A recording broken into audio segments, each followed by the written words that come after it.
Hi, I'm Dr. Shikha Sharma, and today I'm going to tell you about belly fat and how to reduce belly fat. तो सबसे पहले belly fat क्या है? Actually abdominal area यानी stomach के around जब fat बढ़ता है तो नॉर्मली उसको लेमैन टर्म्स में लोग belly fat कहते हैं। मगर ये फैट ओवरऑल फैट से बहुत फ़र्क होता है, यानी कि कुछ लोगों का अगर आप देखें तो उनका ओवरऑल फैट डिस्ट्रीब्यूशन होता है आर्म्स पे, लेग्स पे, थाइज, हिप्स एंड एब्डोमेन। मगर जिन लोगों का सिर्फ बेली फैट है यानी एब्डोमिनल एरिया या बेली एरिया के अराउंड सिर्फ फैट आया है, वो बहुत ज़्यादा डेंजरस होता है। ये दो तरीके का फैट होता है, या तो विसरल होता है यानी कि डीप इनसाइड, या सबक्यूटेनियस यानी ऊपर ऊपर जो फैट है।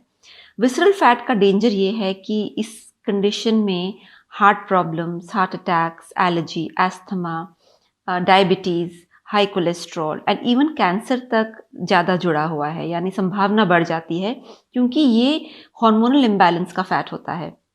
अब लोग पूछेंगे कि जो ओवरऑल फैट डिस्ट्रीब्यूशन है और बेली फैट में इतना फ़र्क क्यों?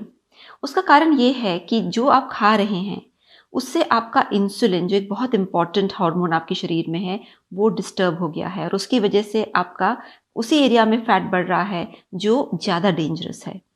अब कई लोगों को ये भी लगता है कि अगर हम सपोज स्पॉट एक्सरसाइज करेंगे तो शायद ये बेली फैट खत्म हो जाएगा और हमारे बाजू वगैरह तो सब ठीक हैं, थोड़ा सा बस स्पॉट रिडक्शन करना है।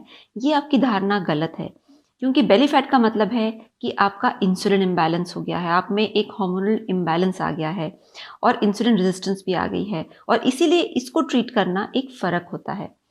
कई लोगों को ये भी नहीं पता होता कि उनका बेली फैट किस कारण से हुआ है।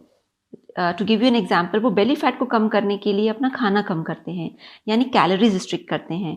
मगर बेली फैट आपका कैलोरीज रिस्ट्रिक्ट करने से नहीं जाएगा, क्योंकि जब आप कैलोरीज रिस्ट्रिक्ट करते हैं तो ओवरऑल आपके चेहरे से, गले से, नेक रीजन यानी कि बाजुओं से और लेग से, इन सब से आपका फैट साथ साथ में जाएगा। बेली फैट पे असर पड़ेगा मगर बहुत कम पड़ेगा।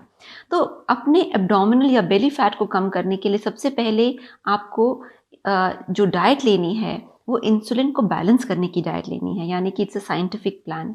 दूसरी चीज़ है कि खाना कम करने से आपका बेली फैट चला जाए, ये आपकी गलत धारणा है।